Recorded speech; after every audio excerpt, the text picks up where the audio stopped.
It's Parashat Chayei. About a month ago,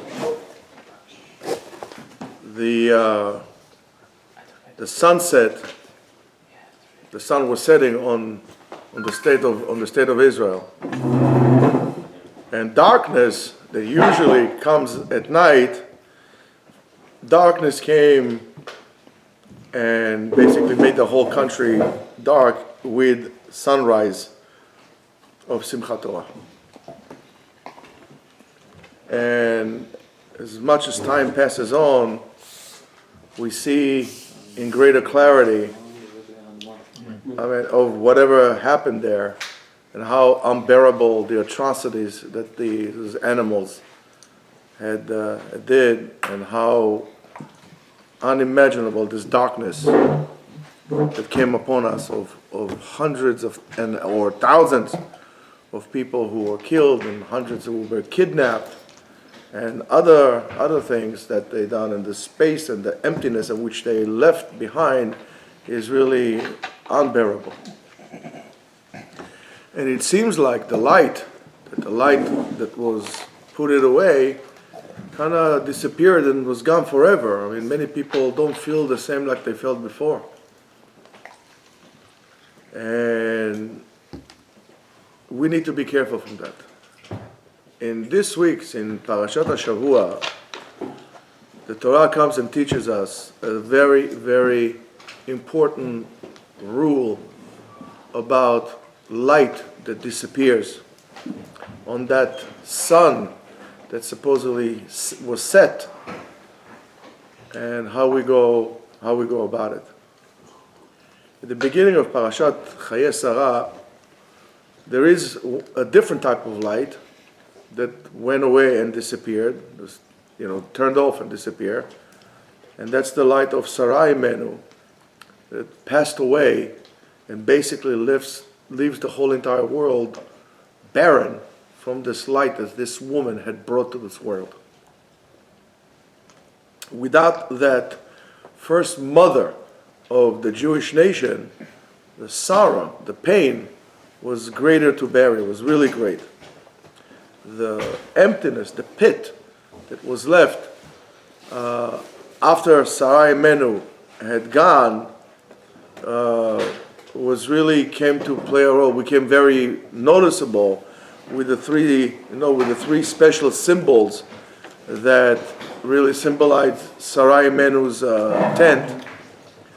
And there was the holy cloud did not hover over her tent. The dough in which they made was not blessed, and the eternal light that was in her tent was turned off. It was not burning anymore. But you should know that a story does not end with sunset. Like Adam HaRishon, that saw that days are getting shorter. Zaman, have some chulet. That days are getting shorter and the sun is setting down was great fear. We already know that it's a certain cycle, because the sun, in a way, doesn't really disappear. It's just a perspective towards the sun that takes a different turn. And just because because we are in this world, we can really see it. If you, for example, go out of this world, you go out to space, and you don't need to go to outer space. It's enough that you go in 30,000 feet, and you'll see that the sun is always there. B'chlal, if you go out of space, there's always sun there. The sun is always there. But we all know, even though the sun is, right now it's night, and we know it's night, we all know that the sun is still there, and we know that the sun is going to rise again in the east tomorrow morning. And even throughout the darkness, that right now it's night here and it's dark, we know that the sun still projects its light. It's not a light bulb that somebody turned off and then needs to come in and turn it on. It's always there. That light is always there. That's almost like what they talk about, Haganuz Latzadikim, that hidden light for the righteous people. For the righteous people, never give up. There's no such thing as, by the way, giving up if you are a righteous person. I can't remember. I think it was a movie called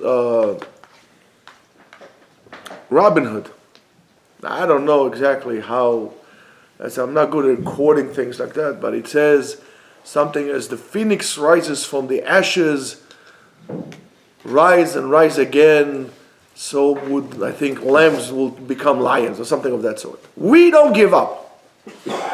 We know the light is always there.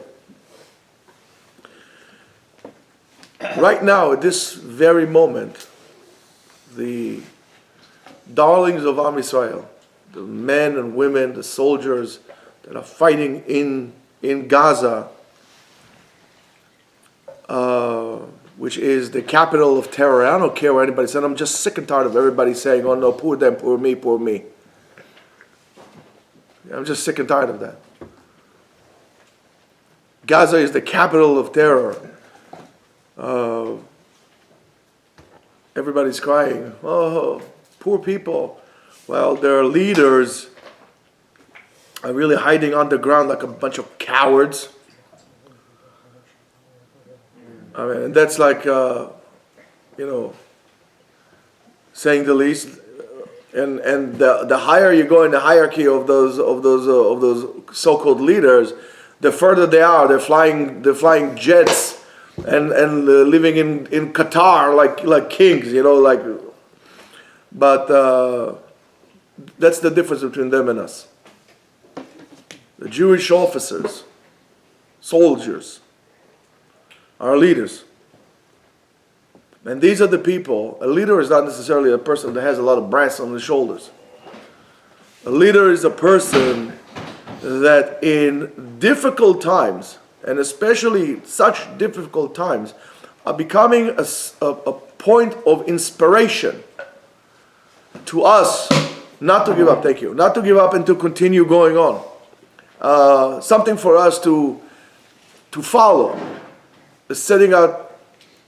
They don't operate in a vacuum. And by the way, they are part of a long list, an extraordinary list of Jewish people that really reaches all the way up to Rivka and reaches all the way up to Sarah and so on and so forth. By the way, Rivka, we meet in this week's parasha. We meet in this week's parasha.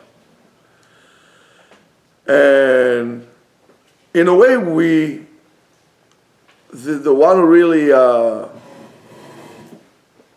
to meet her is really Eliezer, the slave of Abraham, that comes in his Abraham's call to Aram Naharaim.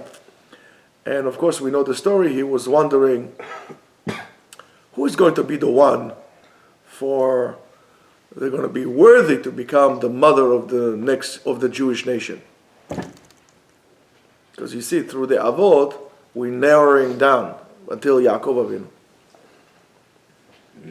So, of course, the famous test that Eliezer gave her was very strange. I mean, we all know the test, and he basically asked HaKadosh Baruch Hu that the girl in which he referred to, and he's going to ask her to drink some water, she's going to, on herself, offer to give water to the camels. This is the one who's going to follow the footsteps of Sarai Imenu. She's going to be the one for Yitzchak. I mean, which is really bizarre if you think about it. What was Eliezer thinking while he was thinking about this? It really is a bizarre idea. I mean, why is it a bizarre idea? Because it just doesn't make sense. And let me just explain to you something.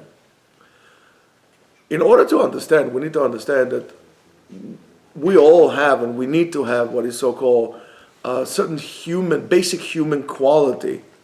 And that human quality would have two different parameters in her that operate simultaneously side by side, which is a great logic ability to analyze in great heights on one hand, and on the other hand, to really execute your talents into action, to take this idea and to make it into an action. So have this in mind. Now let's pay attention to what Eliezer wanted to do. So he's standing next to the well, right? And Eliezer doesn't seem like, I'm sure, like a guy that has some kind of a disability. He doesn't have this like sticker, disability camels that he could, he's a fine guy. I mean, he was a hero. It doesn't seem like he has a problem that would limit him to drink some water. So the girl in which that he's asking, can you please get me some water, should really wonder and saying, why is he asking me to get water for him? I mean, what, is he offering me a lollipop here? What's going on here? Why are you asking me water? There's a water here. There's a well here. Just get the water and drink it. What's your problem, buddy? Right? I mean, that's what would, all of you, we would think the same thing. And if she would look at him, she would say, oh, man, that guy is like, a notorious lazy person. Get your own water. Why do I have to give you water? It's just, we never thought about it like this, but it really is. It makes sense. But when she probably came to this conclusion, she quickly looks and she sees is 10 camels. And she understands immediately that those animals, those beasts, those camels, are really in distress because they just did kfitzat haderech and they're in distress, they're thirsty, and that's why immediately she offers her help. And that's something that we as Jews are known for. We immediately coming to help. Look at this ungratefulness of Erdogan, or whatever his name is, that androgynous, from Turkey, the president of Turkey. Erdogan. Huh? Erdogan, whatever his name is. Yes, androgynous, whatever his name is. He likes Israeli money. He likes Israeli technology. He doesn't seem to care. With Israel, there's an earthquake, and Israel is probably the first and only country to send troops over there to help him. Opens a field hospital to help hundreds of Turkish people. Well, now it's all of a sudden it's not convenient to him. Now he hates Israel. Right? So when you have people like that, right? We're not talking about, we have somebody like that. So you might be suspicious, but in this case it's not. She understands right away. They are in danger. I don't think about anything. They need help. They need to go. And that's again what the Jews do. There's an earthquake in Turkey. Israel goes first there to help them. That's what we do. Some kids in Africa is hungry. Israel sends Hercules' planes with food. We don't think about it. Anywhere in the world. That's what we do. That's in our DNA. That's what Jewish people do. We don't have what do we get out of it? Again, when you says, okay, what I get out of it, you should know that's a non-Jewish quality within you. Okay? Get rid of this. So that's what she does. She understands the situation, and she's not lazy about it, and she initiates a certain action to go. It's like, okay, that's not a problem. I mean, of course, the animals are thirsty. I mean, I understand. I'll give you and I give the animals. I understand. You just came from a long distance. It's not because you're lazy. It's not because of anything. I know what I need to do. And she feels that that's what she needs to be done, and that's what she does. And a person like this has a personality that has inside of her, combines inside of her compassion, initiation, and understanding and ability to analyze a situation as well. It's a very refreshing personality, and it's a person that always wants to do. Rabotai, if you always wonder who is going to be your Eshet Chayil, how do I pick my wife? What quality does my wife need to have? Well, just very simple. Look at that. Does she have compassion? Does she have an initiative? Is she lazy, or she wants to stay home and do nothing? Does she have an intellect? She can analyze the situation. She can see where you're coming from, where he's coming from. Does she have it within her?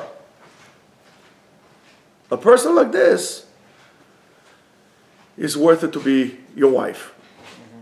But in a way, you also have to be like that as well, right?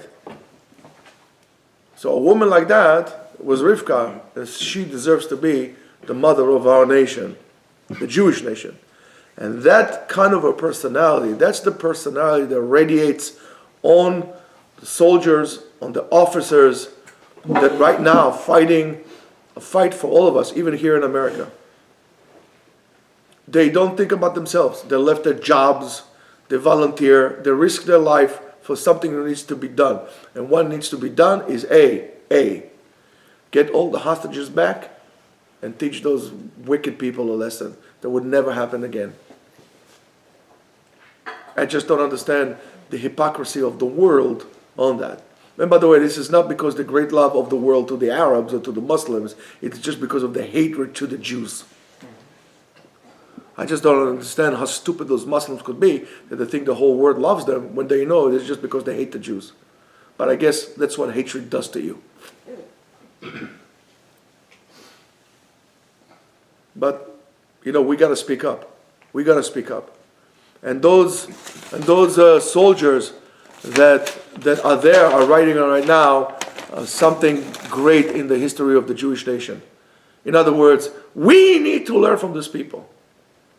We're not going to turn the other cheek, and we're not going to give up laying down. If we're going to go down, we're going to go down with a fight. This is a way to deal with bullies. I mean, it's very convenient. How many Palestinians supposedly are in Gaza? 2 million? How many Hamas people are there? So you want to tell me the 2 million people, if they get together, they can eradicate all these lunatics out of there? They can walk all over them if they want to, but they don't want to. Okay, so they don't want to, they want to. Of course, there's a difference between us and them. And civilians over there are being killed also. But there's a difference. The biggest difference is that we don't target civilians, and they do. I just don't understand where is the world when Israel was shot now with 9,500 missiles in a month. And that's okay. Where's the world for that? We oppressed them? I mean, they had their own darn place to themselves. What oppression? What oppression? What apartheid? What nonsense? That's their own place. Whoever was abusing them is their own people. And that's something you should write to your politicians. And I encourage all of you to write to your local politician to cut the baloney already. It's enough already. It's enough. And all these aides in the White House that are outraged of Biden's support to Israel, let them get outraged in cold water and then get out of here. And I hope some Republican will come and throw them all out and make them all unemployed. A bunch of chickens. Abraham and Sarah were very, very unique people. Abraham and Sarah were very unique people just from the mere fact that they went against the whole entire world. And that's our destiny. And don't try to kiss up to the whole entire world. We go in a different way. So did Abraham and Sarah. Whatever the mindset was, the political correctness of that time, they did whatever they knew that needs to be done. So much that they had to run away from Haran because of their ideas. And by the way, Haran is in Turkey. If you just didn't know. I guess things don't change. Because of their ideas, because of their dreams, Abraham and Sarah dreamt that one day will come that every human being will have the right to human respect, to be respected as a human being, because he or she were created in the image of God. When you walk away with beheaded heads like it's a toy, it's a trophy, don't come and complain to me that you also a human being. You're not. And if you protect them, you like them. And that idea of Abraham and Sarah, that every man deserves human dignity because he was created with the image of God, that idea was a revolutionary idea at that time, and even for time after that, and sometimes maybe even today. Because maybe just in our generation, thousands of years after that, we could really start to see how this vision of Abraham and Sarah started to slowly develop and start to become a societal acceptance in some societies, not in all societies.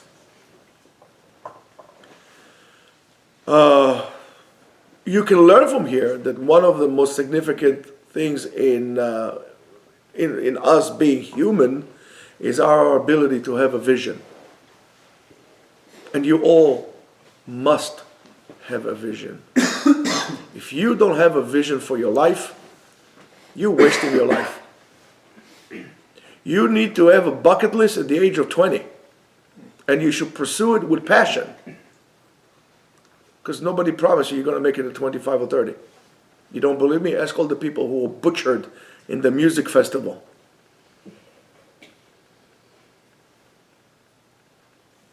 So only when you have a vision, you could move forward, you could progress. And by the way, we had a shiur in the morning about that.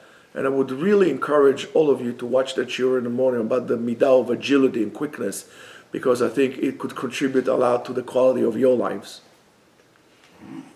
Only when you have a vision you could develop and really fulfill the idea or the purpose that you were created in the image of God.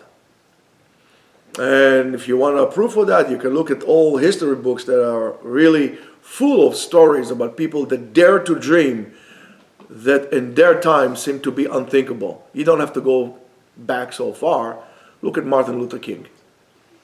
Look at people like in the way that the founding fathers of this country had in mind.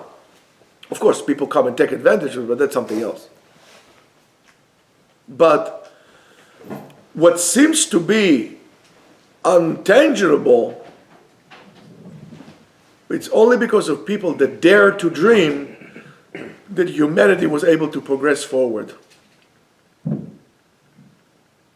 We, for whatever reason, don't dream anymore. And one of the reasons is because we left that territory of dreaming to the media. The media dreams for us.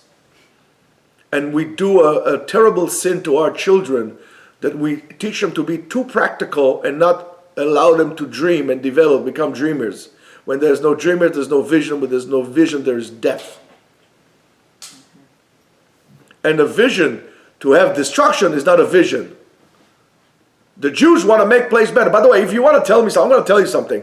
If you're going to tell me, well, why don't the Palestinians have a state? Well, that's very simple, because they're busy up taking out all the infrastructure, making rockets instead of building an economy. So blame yourself. I'm just sick and tired of it. I'm just sick and tired of the hypocrisy of everybody. Most of us are afraid to dream. Don't dream or don't have a vision because we're afraid. And we're afraid of failure. Many of us are afraid of failure. That's what we spoke about today. We're afraid of failure. But the fear is a good thing to have.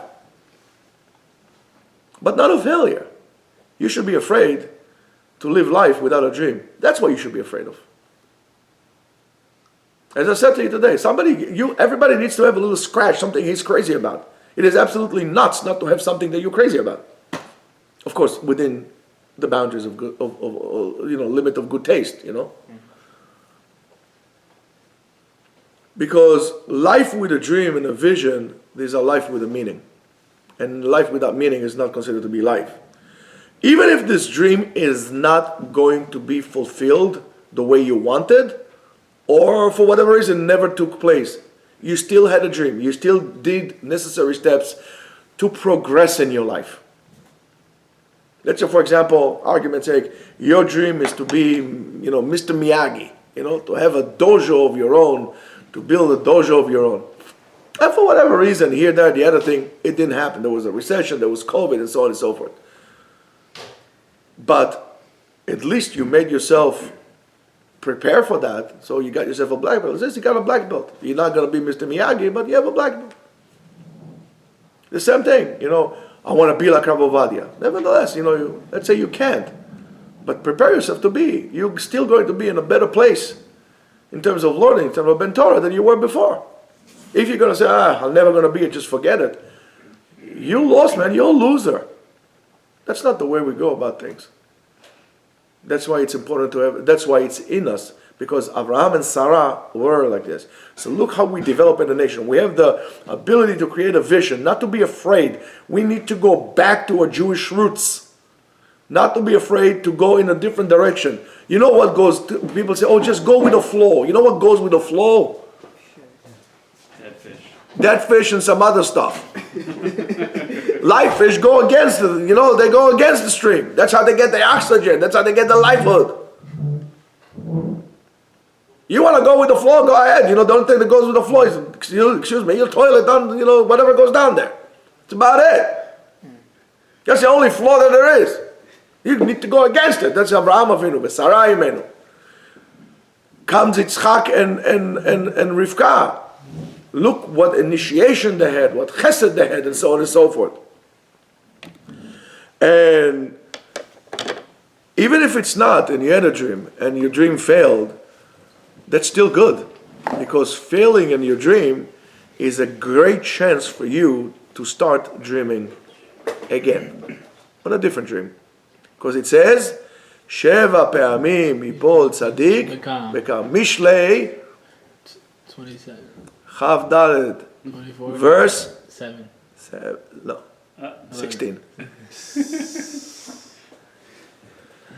The Zohar teaches us that when Adam and Chava ate from Etz Hadat, they felt right away, the first time actually is that they felt is the taste of death. And the place of death, it's called falling to a place of darkness. When you fall to a place of darkness, that's the taste of death, of failure. So in a way, death is falling down from a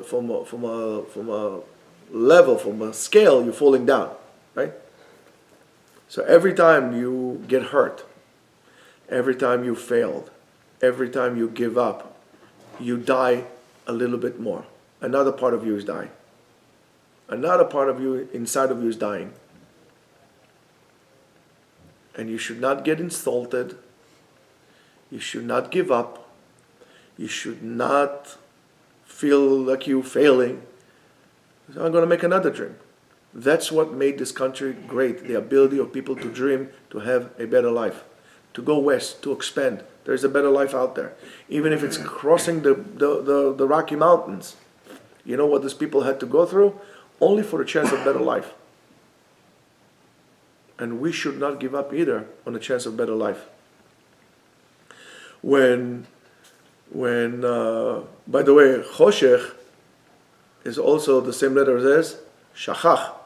Shachach is you forgot. We have to be careful not to forget how our cells are going, how they rejuvenate themselves, how we operate, how we could rejuvenate our own self. Because when it's not, that shichecha jumps into your own DNA and it saturates itself in your cells, in your DNA, in your RNA, in your CBC, in the BBC, whatever is inside of you. And slowly, your cells inside start to die, and that's how you become old and you die. And that's why it says in our Parashat that Avraham Avinu, Zaken v'saveh, ba bayamim. I told you many times that's the last words of my grandfather. My grandfather, my mother's father, was a person like that. He died, he was 92 or 93. He, right on his deathbed, he was laying there, and my aunt was near him.